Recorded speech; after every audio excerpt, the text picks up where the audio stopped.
आप लोग को मैं आज भारत सरकार की कुछ योजनाएं बताने जा रही हूँ जो काफी इम्पोर्टेंट है। आप लोग देखिए क्योंकि हर एग्जाम में पूछा जाता है ये सब क्वेश्चन। केंद्र सरकार की योजनाएं देखिए, नमामि गंगे योजना, इसका तो आप लोगों ने बहुत बार नाम सुना होगा। तो इससे रिलेटेड भी वैसा भी पूछा जाता है एग्जाम में जो आप तो सुनते आए होते हैं, और लेकिन उसके बारे में हमें जानकारियां कम होती है। तो देखिए, ये नमामि गंगे योजना कब स्टार्ट हुआ है? 10 जुलाई 2014 को। और ये किसने स्टार्ट किया है? जल संसाधन मंत्रालय द्वारा ये स्टार्ट किया गया है। और इसका उद्देश्य, कोई भी योजना होता है उसका उद्देश्य होता है, तो इसका उद्देश्य क्या है? गंगा नदी के संरक्षण एवं शुद्धि हेतु। आप लोगों को पता ही है कि गंगा नदी कितनी दूषित हो, सब नदियां दूषित हो गई है, लेकिन मेन रूप से जो नमामि गंगे है वो गंगा नदी के लिए योजना बनाई गई है। तो दूसरी योजना आप लोग देखिए, दूसरी योजना है प्रधानमंत्री जन धन योजना। ये कब स्टार्ट किया गया? 28 अगस्त 2014 को। और ये वित्त मंत्रालय द्वारा स्टार्ट किया गया है। जन धन नाम ही से होगा, जन धन तो वित्त मंत्रालय में ही आएगा। इसका उद्देश्य क्या है? उसका उद्देश्य है कि सभी परिवारों में कम से कम एक खाता, मतलब एक खाता होना चाहिए। बहुत सारे लोग होते थे पहले जिनके पास खाता नहीं होता था, तो आजकल तो आप लोगों को पता ही है कि ऑनलाइन या फिर सीधे किसी के थ्रू पैसा नहीं आता है। किसानों को भी आता है पैसा, तो कैसे आता है कि उनको उनके अकाउंट में आ जाता है। तो इसके लिए खाता भी जरूरी होता है। या बच्चे हैं जो स्कूल में पढ़ते हैं, तो उनका क्या है कि खाता में पैसा आता है। पहले होता था कि किसी के थ्रू आता था, तो जो बेसिक चलता था सरकार की तरफ से वो उनको पहुंच नहीं पाता था।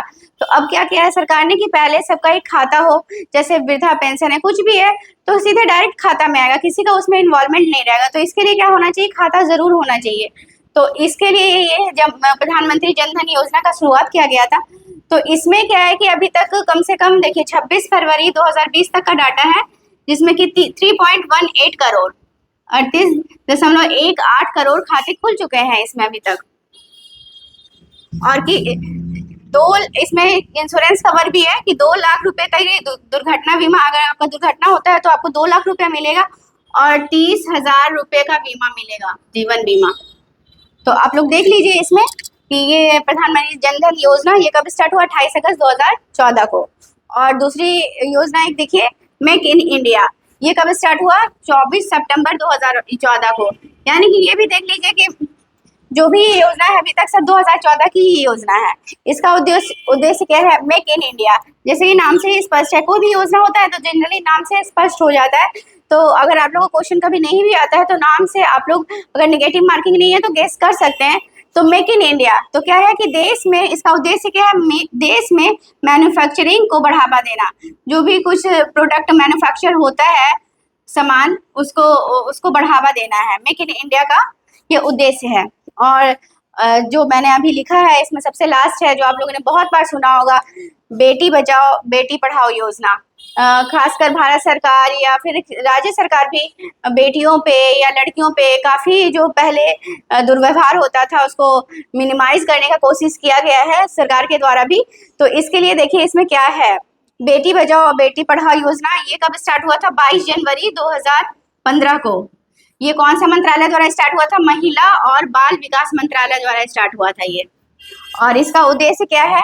यही उद्देश्य तो है जैसे कि लैंगिक समानता, ये जैसे लड़कों का हमेशा से प्राचीन काल से ही हमेशा बढ़ावा मिला है, लड़कियों को दबाया गया है, तो क्या लैंगिक समानता है। ऐसा नहीं कि लड़कियां बहुत ज्यादा हो जाए, एटलीस्ट इतना तो हो ही जाए कि लड़कों के बराबर हो जाए। बढ़ावा देना और अच्छा कर ली तो अच्छी बात है।